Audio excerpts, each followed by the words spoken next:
ओम शांति। 19/1/2026 के मुरली में मीठे प्यारे बाबा बोले कि बच्चे तुम्हें नशा रहना चाहिए कि हम ब्राह्मण सो देवता बनते हैं, हम ब्राह्मणों को ही बाप का श्रेष्ठ मत मिलती है। तो यहाँ बाबा कहते हैं कि तुम्हें नशा रहना चाहिए कि ब्राह्मण ही देवता बनते हैं, देवता ही ब्राह्मण बनते हैं, यानी तुमको खुशी रहना चाहिए। लेकिन कौन ब्राह्मण देवता बनते हैं? जो ब्राह्मण शरीर में रहते हुए रोल प्ले करते हुए अपने को आत्मा समझते हैं और सबको आत्मा देखते हैं, उनकी दृष्टि आत्मिक हो जाती है, वो है ब्राह्मण। ब्राह्मण दो होता है, एक कोख वंशावली, एक मुख वंशावली।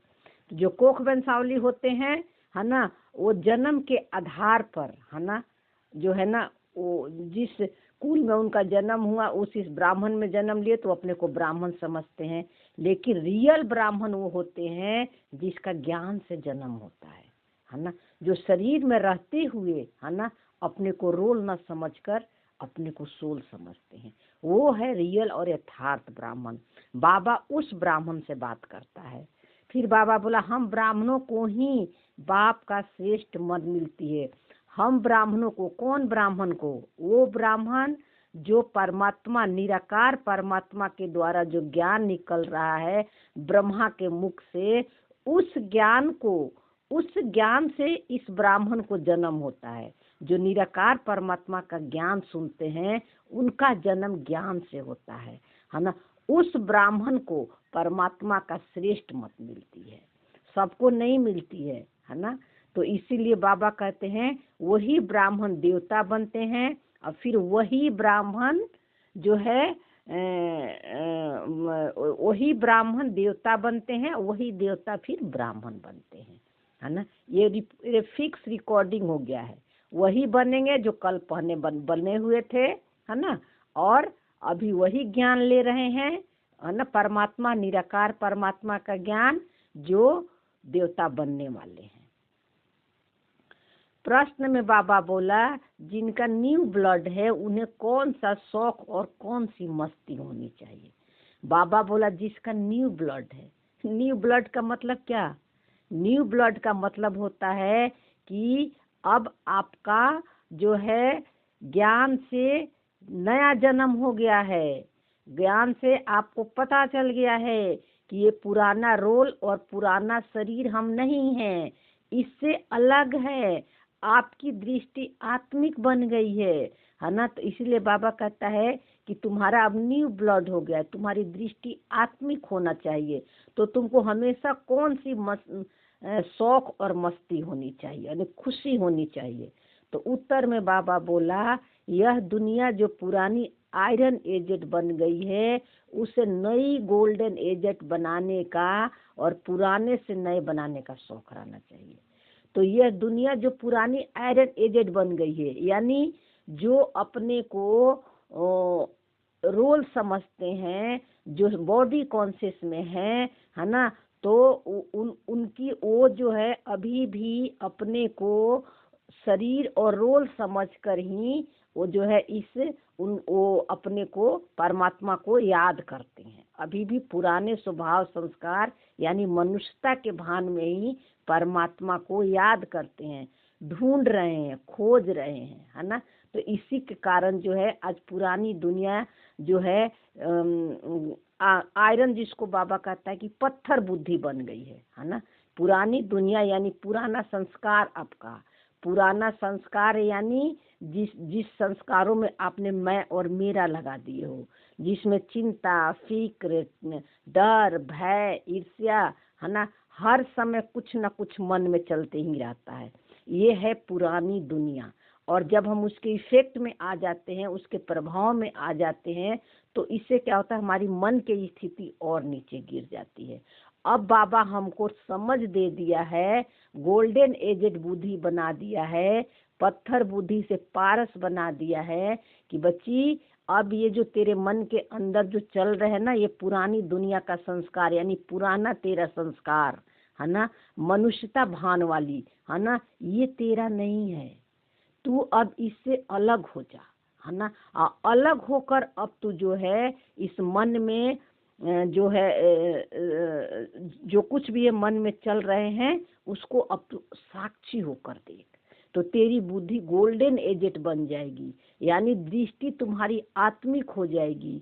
और जब तुम्हारी दृष्टि आत्मिक हो जाएगी, खुद को भी आत्मा और सामने वाले को भी आत्मा देखने की पक्का निश्चय हो जाएगी, है ना। तब जो तुम्हारे द्वारा जो एक नई सृष्टि का क्रिएशन होगा, जिसको गोल्डन एजेट कहते हैं। गोल्डन एजेट यानी सतयुग जिसको कहते हैं, है ना। तो बाबा कहते हैं कि ये नशा रहना चाहिए कि हम पुराने दुनिया से नई दुनिया का शौक होना चाहिए, यानी अब हम नए दुनिया का क्रिएटर बन गया हूँ। ये तुम्हारे मन में हमेशा पक्का निश्चय होना चाहिए। और क्रिएटर कैसे बने हैं? क्योंकि अभी जो है हम अपने को आत्मा समझ रहे हैं और सबको आत्मा देख रहे हैं, इसी दृष्टि से देख रहे हैं। अपने भी रोल से पहचान नहीं बना रहे, सामने वाले को भी रोल से पहचान, उसको भी उसको रोल से उसको रोल को देखकर, है ना, उसको आत्मा देख रहे हैं, उसको भी हम अलग देख रहे हैं। तो अब ये खुशी रहती है। लेकिन पुराना स्वभाव संस्कार तो बहुत आ रहे हैं, सब कुछ अच्छा चलता है, लगता है कि अब सब अच्छा हो रहा है, बहुत बढ़िया, और बीच में माया ऐसे पेपर ला देती है ना, कि फिर जो है ये मन जो है हलचल में आने लगता है। तो वो ड्रामा दिखाती है कि अभी भी जो तुझे लगता है कि मेरी स्थिति बहुत अच्छी बन गई है ना, मेरी अच्छी पुरुषार्थ चल रही है, अभी देख तेरे में अभी ये कमी है ना। तो माया बीच में फिर ला देती है। तो बाबा बोला कन्याओं का न्यू ब्लड है, तो अपने हम जींस को उठाना चाहिए। तो कन्याओं का मतलब पहले हम क्या समझते थे स्थूल ज्ञान में, कि जो कुंवारी कन्या है, जिन्होंने पूरा अपने को समर्पण कर दिया है, तो बाबा उनको बोलता है कि उनको हम जींस को उठाना चाहिए। हम जींस यानी हम सभी आत्माएं जो है एक ही पिता के संतान हैं, एक ही मूल आत्मा से हम सबका मन निकला हुआ है। तो हम सब एक ही हैं, अलग अलग नहीं है, उसको हम जींस कहते हैं। लेकिन अब सूक्ष्म ज्ञान में ले रहे तो हम सब बाबा के कन्याएं हैं। ज्ञान ले लिए तो ज्ञान से नया जन्म हो गया है, न्यू ब्लड हो गया है, माने हमें पता चल गया है कि हम आत्मा हैं और परमात्मा समान हैं। और पूरा विश्व जो है ना, पूरी विश्व की जो ये आत्माएं हैं, है ना, जो अपने को रोल समझ रही हैं, मनुष्यता भान में रोल प्ले कर रही हैं, ये सब हमारे ही हम जीन से, इन सबों का भी मन उसी परमात्मा से निकला हुआ है ना, उसी सुप्रीम कॉन्शियसनेस से निकला हुआ है। तो बाबा कहता है इसलिए जो भी देखता है उसको हम जीन्स को उठाना चाहिए, यानी उनको आत्मा देखो, चाहे ज्ञानी है चाहे अज्ञानी है। ऊपर उठाना मतलब उनकी दृष्टि आपको आत्मिक पहले होनी चाहिए। फिर बाबा कहता है कि भाषण करने में भी बड़ी मस्ती होनी चाहिए, यानी खुशी होनी चाहिए। क्या खुशी होगा? कि रोल चाहे कैसा भी हो, है ना। ज्ञान सुनने तो हर तरह के लोग आते हैं ना, तो किसी को भी ज्ञान भी सुना रहे हो, चाहे उनका कोई भी कर्म उनका कैसा भी हो, है ना, इस सृष्टि पर कैसा भी उनका रोल चल रहा है। यहाँ तक कि एक मेड भी आ रही है ना, एक गार्ड भी आ रहे हैं, चाहे उनका कर्म कैसा भी हो, लेकिन सबके प्रति आपकी दृष्टि एक होना चाहिए, भेदभाव नहीं होना चाहिए, है ना। सबको आत्मा देखना है ना। तो तब आपको भाषण करने में, यानी आपको ज्ञान सुनाने में भी या किसी को मैसेज देने में भी आपको खुशी रहेगी, है ना। ये जब हम दृष्टि रखते हैं ना सभी के प्रति, आत्मा उनके कर्म के बेस पर हम उनके साथ व्यवहार नहीं करते हैं, चाहे वो एक भीख मांगने का उनका पाठ है, चाहे वो कपड़े फटे पहने हैं, चाहे किसी अंग से अपाहिज है ना, या कोई कितना भी बीमार है, तो हम उनको क्या देखते हैं? आत्मा तो संपन्न और संपूर्ण है। ये सब तो है रोल में ड्रामा ने दे रखा है, ये सब एक्टिंग ही है। क्योंकि जब हम एक्टिंग करते हैं या पिक्चर में आप देखोगे कि सबका एक जैसा तो रोल नहीं होता है ना, सबका अलग अलग रोल होता है। तो ये सृष्टि भी एक पिक्चर हम खेल रहे हैं, है ना। और जो है ये सबका ड्रामा ने रोल दे रखा है, सब अपना जो है एक्टिंग कर रहे हैं, है ना। किसी का बहुत हाई अच्छा रोल है, किसी का बहुत नीचे का रोल है, कर्म करने का नीचे का रोल है, बहुत मेहनत करने का है ना। लेकिन ये सब जो है एक्टिंग है, खेल है ना। क्योंकि कर्म से हमने उसको अच्छा बुरा बड़ा छोटा बना दिया है, इसलिए जो है आज जो है इतनी सफरिंग है ना। आज जो है आपस में प्रेम नहीं है, दूर तो दूर देखो घर में ही आपस में उतना प्यार नहीं हो पाता है, यही कारण है ना। तो हम क्योंकि कर्म से सब कुछ जज करते हैं, ठीक है ना। अब कल जैसे देखो, कल एक जो मेड है उसको कहीं कुछ हुआ होगा रोल में उसको, तो आके बहुत दुखी थी, परेशान थी, रो रही थी, और वो कहती काम वाली को पता ना लोग क्यों इतना नीचे समझते हैं। तो इसके मुंह से निकला ये, उसको बताई किरण पाठ ने कि तू बहुत अमीर है, तू भगवान के बच्ची है, तेरे जो है तू संपन्न और संपूर्ण है। कोई ये फिक्स नहीं है कि तू हर जन्म में बर्तन ही धोएगी, अगले जन्म में तू राजा का भी पार्ट प्ले की होगी, राजा का खेल खेली होगी, बहुत धन दौलत तेरे पास होंगे, है ना। और इस जन्म में जो है तू काम कर रही है, तो काम तो सभी कर रहे हैं, हमारे हम भी तो काम कर रहे हैं, पैसे मिल रहे हैं, हम भी तो सब नौकर है, कहीं ना कहीं काम कर रहा है। इस सृष्टि में बैठ के कोई किसी को नहीं खिला रहा है, खासकर जो मनुष्यता के भान में है, जो शरीर अपने को रोल समझ रहे हैं, है ना। तो एक सेकंड में वो खुश हो गई, है ना। हम लोग तू बहुत संपन्न और संपूर्ण है, धनी है, तू भगवान के तू बच्ची है। जहाँ से हम लोग आए, हम जितने जो दिख रहे हैं ना सारे मन, जिसको तुझे अमीर और गरीब लग रहा है, ये सब उसी परमात्मा के बच्चे हैं जिस परमात्मा के तू है। कोई फर्क नहीं है, ये सब रोल मिला हुआ है। कोई सृष्टि है तो कर्म सबको करना पड़ता है, अच्छा या बुरा। तो वो ना फिर उसका मन थोड़ा चेंज हो गया, है ना, उसको अच्छा लगा, ठीक है ना। तो हमारी ये दृष्टि होनी चाहिए, है ना, कि सब हम आत्माएं, हम जीन्स है, हम सब एक ही पिता के संतान हैं। यानी बाबा जो है सृष्टि रूपी मनुष्यों का बीज है, समझ गए, पूरे सृष्टि रूपी मनुष्यों का बीज है ना। और हम सब बच्चे मनुष्य सृष्टि रूपी का बीज है। तो वो सृष्टि रूपी बीज जो परमात्मा है, निराकार परमात्मा ज्ञान, है ना। तो ज्ञान से वो मनुष्य सृष्टि का क्रिएशन करवाता है, वो खुद नहीं करता है ना। वो किसके थ्रू कराता है, हमारे मनों के थ्रू करवाता है ना। तो पहला मन किसका मन है, ब्रह्मा बाबा का मन है। तो सबसे पहले ब्रह्मा बाबा का मन परमात्मा समान बन गया, है ना। तो शिव बाबा के मन के बाद दूसरा किसी का मन है तो ब्रह्मा का मन है ना, जो कि सबसे पहले उस स्थान को पा लिया, उस स्मृति को पा लिया। उसके मन से जो क्रिएशन होगा, है ना, तो मान लो उनके मन से फिर क्रिएशन होगा, फिर उनके मन से क्रिएशन होगा, तो ऐसे ऐसे सारे मन एक दूसरे से निकले हुए हैं। इसीलिए हम सबका मन जो है आपस में कंबाइंड है। संस्कार अलग अलग हैं, लेकिन सतयुग त्रेता में जितने भी वो मन निकलेंगे एक दूसरे के मनों से, वो सब सत्व प्रधान होंगे, सोल कॉन्शियस वाले होंगे। और उस समय वही संकल्प आएंगे जो जो जिनका पाठ देवी देवता का खुलेगा सतयुग में, वही मन वहाँ आएगा, उस मूल आत्मा परमात्मा के अंदर से निकलेगा। तो शुरुआत देखो किसके द्वारा हुआ, ब्रह्मा के द्वारा हुआ, है ना। और जो है फिर उसके बाद हम सब अपने को उस जगह रख सकते हैं, हम भी मास्टर ब्रह्मा हैं। इसलिए बाबा कहता है कि तुम भी रचयिता हो, है ना। एक ब्रह्मा के द्वारा थोड़े ही सृष्टि पूरी क्रिएट हुई है, हम सबके द्वारा भी सृष्टि क्रिएट हुई है। तो हमारी भी सब बहुत सारे रचना है ना। तो इसलिए बाबा कहता है कि सबको हम जीन्स देखो।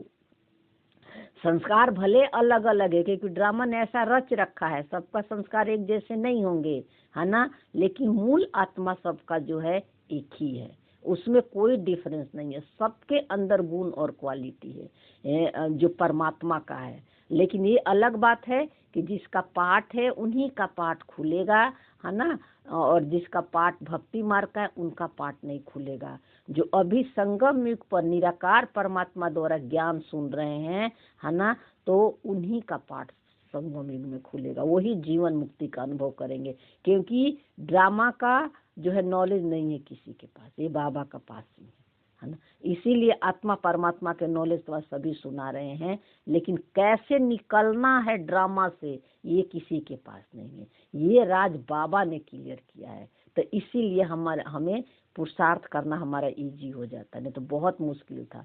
क्योंकि संस्कार को हम चेंज ही नहीं कर सकते थे, स्क्रिप्टेड है, कोई संस्कार आप चेंज नहीं कर सकते हो, है ना। ये फिक्स है, ड्रामा ने फिक्स कर रखा है, इसीलिए फिक्स कर रखा है कि आप अपने सत्य को की तरफ जाओ, जो आपका मूल नेचर है उसको उसके तरफ जाने के लिए हमें ड्रामा ने ऐसा रूल रच रखा है। लेकिन वही जाएंगे जो कि कल पहले गए हुए थे, ये भी फिक्स ड्रामा ने कर रखा है, जिनका जिनका पार्ट है। लेकिन जाएंगे सब, अगर जिनका पार्ट है सतयुग का। फिर बाबा बोला गीत में, रात के राही थक मत जाना, सुबह के मंजिल दूर नहीं। ओम शांति। बच्चों ने गीत का अर्थ तो समझा, अभी भक्ति मार्ग के घोर अंधियारे रात तो पूरी हो रही है। बच्चे समझते हैं हमारे ऊपर रफ्तार आने का है, यहाँ बैठे हैं, एम ऑब्जेक्ट है मनुष्य से देवता बनने की। तो बाबा कहते हैं कि अब जो है पुरानी दुनिया यानी पुराना संस्कार है ना, अब तुम्हारा मर्ज होने वाला है, ये जाने वाला है ना। अब तुम जो है अपने को शरीर में रहते हुए आत्मा समझते हो, तो अब तुम जो है आत्मा समझते हो अपने को, और रोल से डिटैच हो रहे हो, तो तुम जो है मनुष्य से देवता बन रहे हो, तो है ना। तो मनुष्य से देवता बन रहे हो, देवता बनना यानी अपने को आत्मा समझना। तो बाबा बोला यहाँ बैठे हो, एम ऑब्जेक्ट है मनुष्य से देवता बनने के लिए। तो पहले हम क्या समझते थे कि हम लक्ष्मी नारायण बन रहे हैं, तो वहाँ भी कहीं ना कहीं डूअरशिप था कि हम बन रहे हैं, हम सत्युग में रोल प्ले करेंगे, हमें धन दौलत होगी, है ना। लेकिन एम ऑब्जेक्ट तुम्हारे सामने है, आत्मा जो है लक्ष्मी नारायण का या देवी देवता का पार्ट प्ले करती है, रोल प्ले करती है। लेकिन वहाँ पर ये देवी देवता के जो दिखाते हैं शरीर को, सोने चांदी धन दौलत बहुत है, ये सब बाबा अभी संगम युग पर दिखा देता है कि ये सब वहाँ प्रचुर मात्रा में सब होंगे। तुम्हारा शरीर भी सब सत्व प्रधान होगा, ऐसे जेवर गहने से तुम लदे रहोगे, आपस में इतना प्यार होगा। बाबा ने दे दिया है ना हिंट सतयुग को, एक मुरली में एक्सप्लेन किए थे, आपको समझ में आ गया होगा। तो ये सब बाबा ने हमें हिंट दे दिया है और चित्रों के द्वारा दिखा भी दिया है, ठीक है ना। लेकिन जब सतयुग में देवी देवता का जब ये आत्मा यानी ये मन जब पार्ट प्ले करेगा, है ना, तो उसको ये सब कुछ भी नहीं समझ में आएगा, है ना, कि मेरे इतना हमारा शरीर सत्व प्रधान है, इतना हम जेवर पहने हुए हैं, इतना धन दौलत है।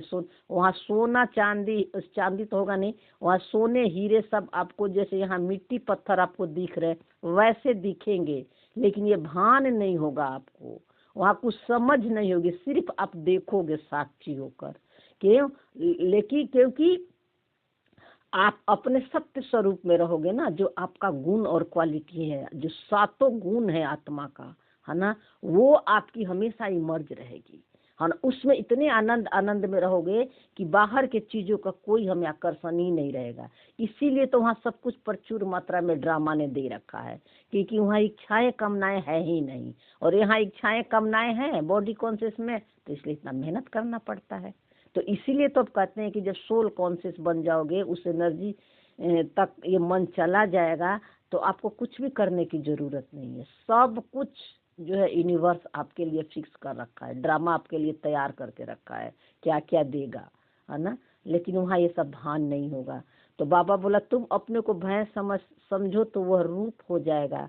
बाबा कहते हैं कि यह भक्ति मार्ग का दृष्टान है। भक्ति मार्ग में बताते हैं ना कि कोई ने अपने को भैंस भैंस कहने लगा, तो उसको बोला गया कि कोई ये पतली दरवाजा से निकल जाए, तो बोला मैं भैंस हूँ, कैसे निकल सकता, मुझे तो पूरा बड़ा दरवाजा चाहिए, यानी उसकी ऐसी स्मृति बन गई है ना। तो ये तो उसी तरह बाबा ने, राम ने बंदरों को सेना ली, है ना। तो आज हम क्या करते हैं कि राम ने, हाँ, बंदर को दिखाते हैं कि बंदरों को सेना लेकर उसने क्रॉस किया।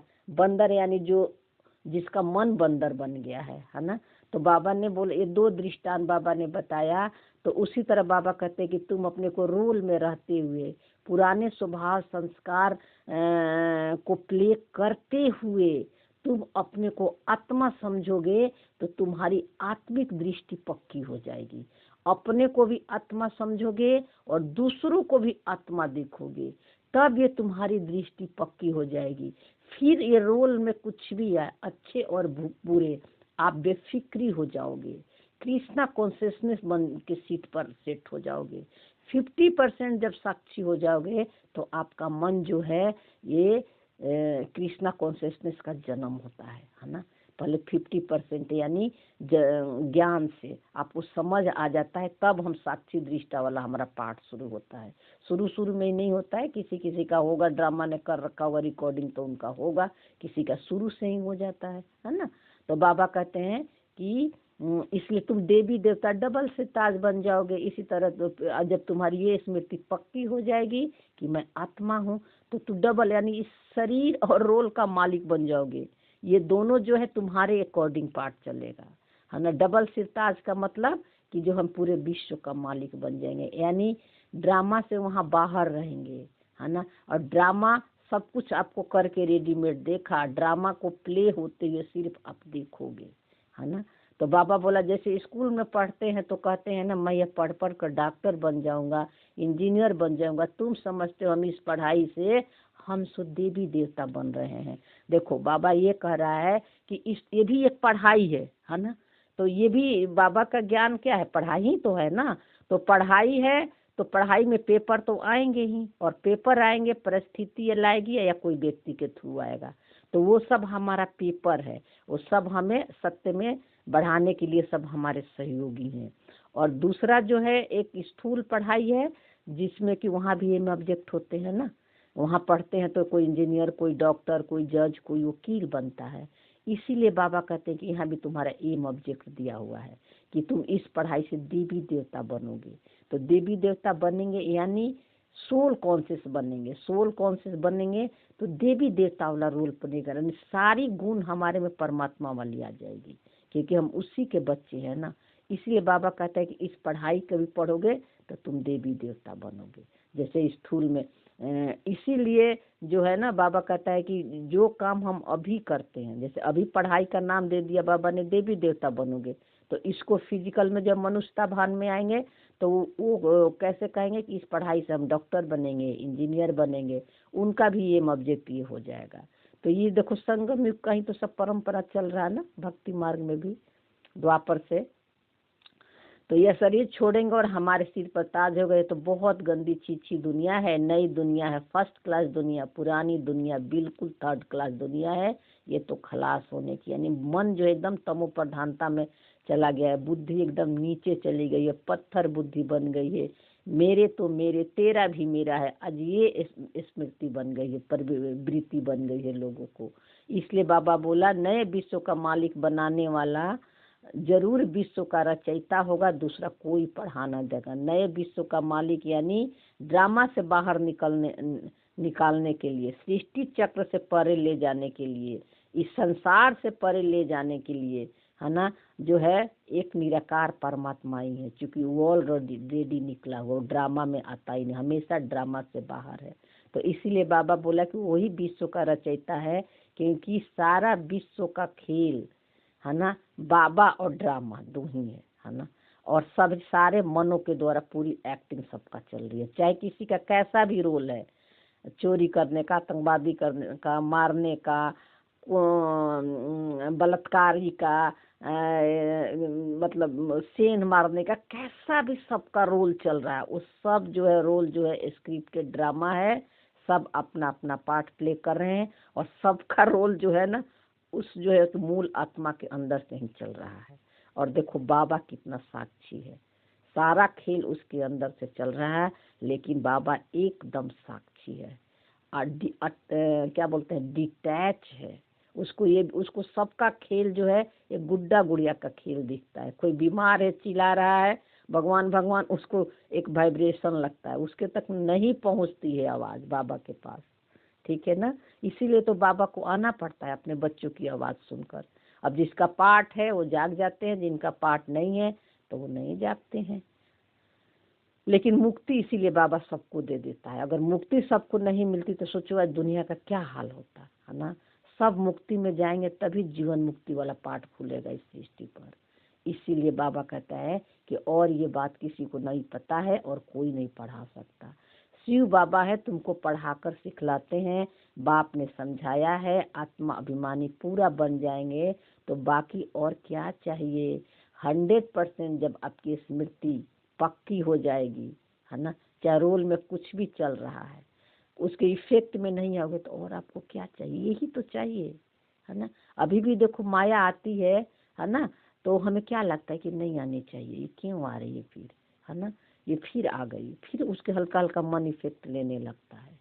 तो बाबा कहता है जब तुम 100% बन जाओगे, पूरी तरह आत्म अभिमानी बन जाओगे, तो तुम्हारा जो है ये सब माया जो है ना, ये सब पुराना संस्कार स्मृतियाँ सब मर्ज हो जाएगी। उसके बाद ड्रामा आपको अच्छे संकल्प देगा, आत्मा हूँ मैं, ये पक्का हो जाएगा। अब कोई आप देखते हुए भी नहीं देखोगे, सुनते हुए भी नहीं सुनोगे, कुछ नहीं रहेगा। वो स्थिति बन जाएगी तो ना ज्ञान सुनने न सुनाने की भी हो जाएगी, है ना, जैसे ब्रह्मा बाबा का लास्ट में हो गया था। तो जानते हो हम देवता बने, देवताएं कितने पवित्र थे या कितने मनुष्य हैं, सकल भल मनुष्य का, परंतु सीरत देखो कैसी है ना। बाबा कहते सकल मनुष्य का है लेकिन संस्कार देखो आज कैसी बन गई है ना।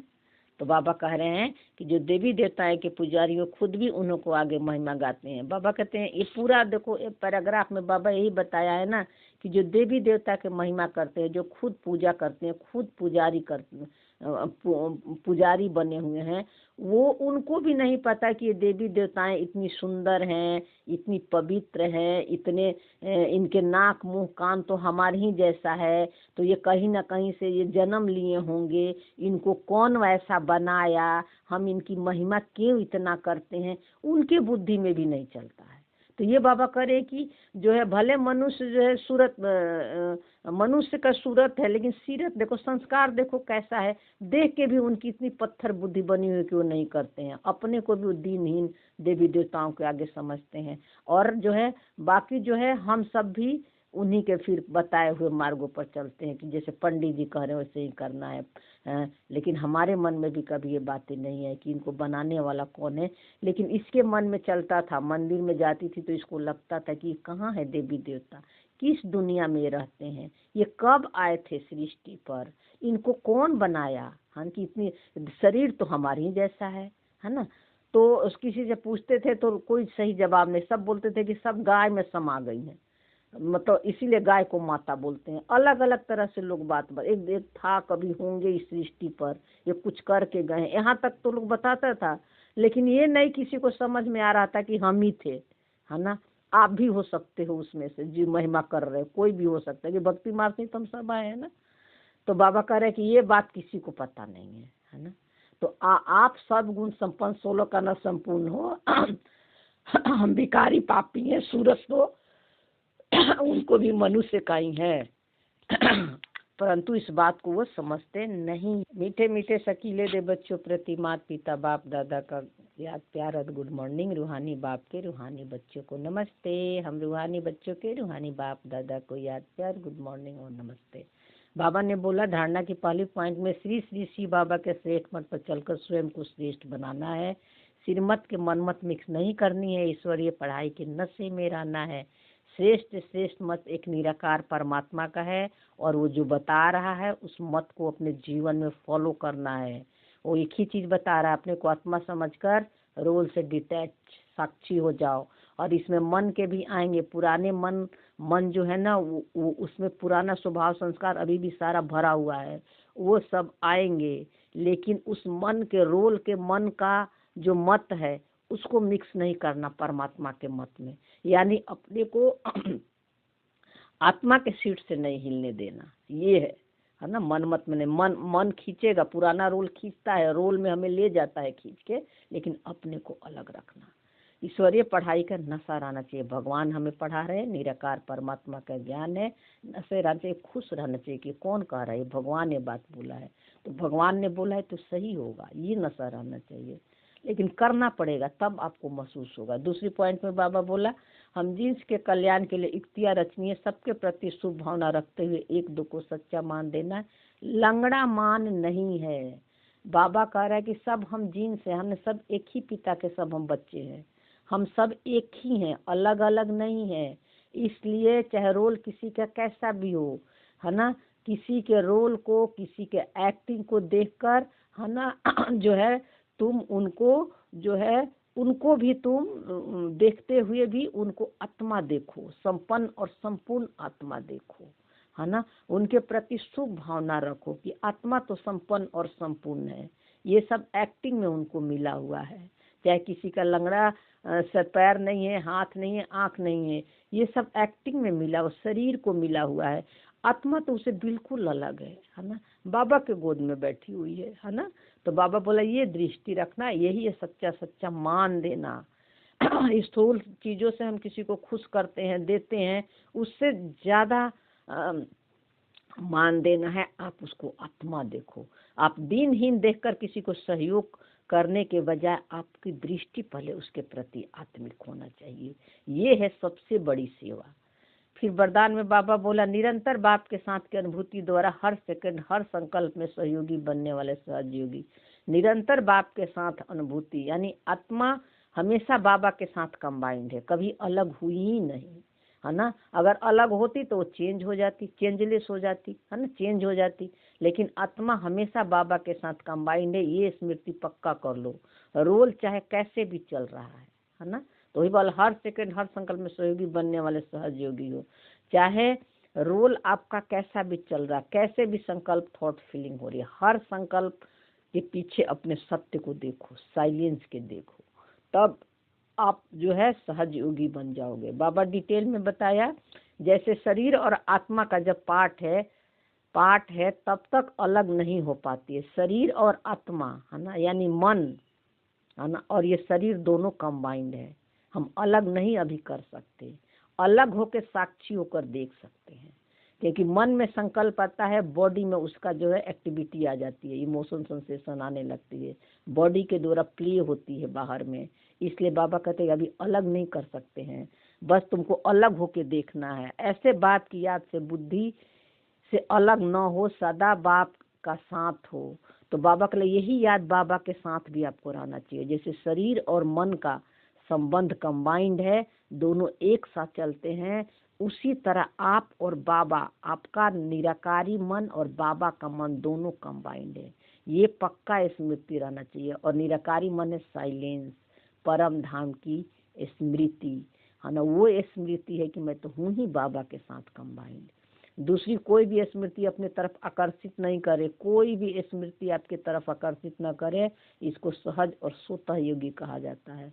तो कोई भी स्मृति कब आकर्षण कर जाती है, जब हम रोल को देखते हैं, शरीर को देखते हैं, है ना, पदार्थों को देखते हैं, तो है ना। तो आप जो है देखते हुए भी यही तो साक्षी है, यही तो पुरुषार्थ करना है। उस टाइम चेक करो, किसी से बात कर रहे हो, किसी को बोल रहे हो, कुछ देख रहे हो, तो क्या हमारी स्मृति पक्की है कि मैं आत्मा हूँ, होते हुए सब कुछ देख रही हूँ, है ना। ऐसे योगी हर सेकंड हर संकल्प हर वचन हर कर्म में सहयोगी होती हैं। ऐसे योगी जिसका पक्की दृष्टि है आत्मिक कि मैं आत्मा हूँ, ड्रामा से बाहर हूँ, तो हर संकल्प हर वचन जो बोलेंगे और हर कर्म करते हुए उनको पक्का है कि मेरा जो है निराकार स्वरूप जो है साइलेंस है ना। ना मैं संकल्प हूँ, ना जो बोल रही हूँ वो मैं हूँ, और ना जो कर्म कर रही हूँ वो मैं हूँ। सब कुछ होते हुए मैं देख रही हूँ। सहयोगी अर्थात जिसका एक संकल्प भी सहयोग के बिना न रहे। सहयोगी अर्थात जिसका एक जो हर संकल्पों के पीछे आपको पता है कि मैं आत्मा हूँ, साइलेंस हूँ। ये है हर संकल्पों के सहयोग देना, चाहे दुख के आ रहे हैं, चाहे सुख के आ रहे हैं, चाहे निगेटिव चाहे पॉजिटिव, चाहे अच्छे चाहे बुरे, है ना। तो ये है हर संकल्पों को आप सहयोग दे रहे हो, क्योंकि किसी को रिजेक्ट कर रहे हो ना एक्सेप्ट कर रहे हो। एक्सेप्टेंस प्रेम आपका नेचुरल नेचर है, हाँ था। तो आप दोनों तरह के संकल्प जो आ रहे अच्छे बुरे सबको एक दृष्टि से देख रहे हो। ऐसे योगी और सहयोगी शक्ति, ऐसे तब आप योगी और शक्तिशाली बन जाएंगे। नहीं कि अच्छे संस्कार से खुश ले लिए, बुरे आए तो दुखी हो गए, तब ये जो है सहयोगी नहीं हुआ। बुरे संकल्पों को भी आप साक्षी होकर देखो कि हमारी तो क्रिएशन है ना। तो ये धीरे धीरे सब आप उसके इफेक्ट से आपका धीरे धीरे कम होने लगेगा।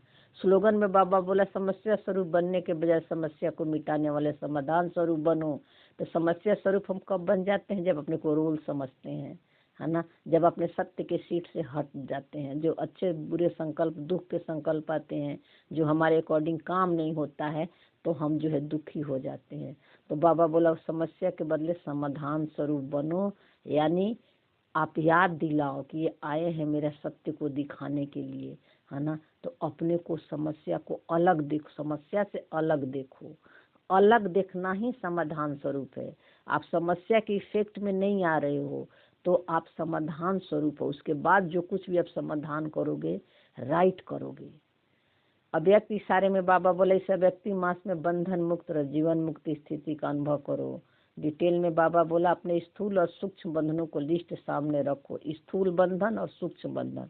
स्थूल बंधन जो है शरीर से जो आप संबंध बना रखे हो, मेरा माता, मेरा पिता, मेरी बच्चे, मेरा घर, मेरा परिवार, है ना। और सूक्ष्म क्या है? चिंता, भय, डर, ईर्ष्या, निराशा, ये सब सूक्ष्म बंधन है। अगर इन दोनों के इफेक्ट में आ रहे हो तो ये बंधन मुक्त नहीं बन सकते हो।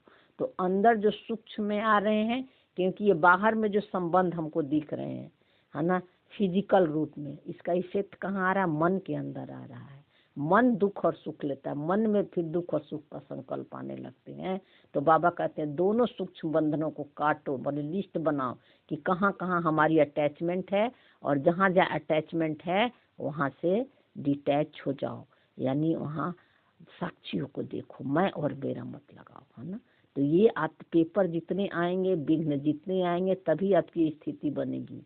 इसलिए डरना नहीं है पेपरों से। आ रहे हैं, सभी के साथ आ रहे हैं, अब नहीं तो कभी नहीं, सदा ये पाठ पक, अब नहीं कर तो कभी नहीं। संगम पर जो नहीं कर पाएगा फिर उसको कभी मौका नहीं मिलेगा। स्वतंत्र ब्राह्मण जन्म का अधिकार है, अपना जन्म सिद्ध अधिकार प्राप्त कर जीवन मुक्ति स्थिति का अनुभव करो। स्वतंत्र, कल बाबा बोला था ना, स्वतंत्र और परतंत्र के ब्राह्मण जीवन का फाउंडेशन ही है ना। अपने को सब चीजों से मुक्त कर दिया, है ना, माने मुक्ति वाली सीट पर आप बैठे हो। परम धाम की स्मृति क्या है? मुक्ति वाली, है ना। तो आप मुक्ति वाली सीट पर बैठ गए हो, लेकिन रोल तो सारे आ रहे हैं। अब उसके इफेक्ट में मत नहीं आ रहे, तो अब जीवन मुक्ति का अनुभव कर रहे हो। तो मुक्ति और जीवन मुक्ति दोनों जीते जी इसी शरीर में, इसी दुनिया में रहते हुए होनी चाहिए। तो जब अपने को गृहस्थी समझते हो तो गृहस्थी का जाल होता है। जब अपने को गृहस्थी समझते हो तो गृहस्थी का तो है ही जाल, मेरा घर, मेरा परिवार, ये काम, वो काम, ऐसे वैसे। फिर मकड़ी के जाल है, गृहस्थी मकड़ी का जाल है। मकड़ी के जाल में फंस जाते हैं जब रूल में मैं और मेरा लगा देते हैं। गृहस्थी बनना माना जाल में फंसना। देख लो बाबा क्या बोल रहा है, गृहस्थी बनना यानी जाल में फंसना, ट्रस्टी अर्थात मुक्त। ये सब कुछ होते हुए मैं देख रही हूँ, ये सब मेरा है ही नहीं, ये सब बाबा ने हमें सेवा के लिए दिया हुआ है। तो जो कुछ भी कर रही है सेवा समझकर आप कर रहे हो, बल्कि अब तो होते हुए देखो जो भी कर्म हो आते हैं मन में, ये क्यों करूँ, वो क्यों करूँ, हम ही करूँ। आप साक्षियों के देखो, ये ड्रामा आपसे सब कुछ करवा रहा है। ठीक है, ओम शांति। थैंक यू बाबा, शुक्रिया। शायद मुरली थोड़ी लंबी हो गई है।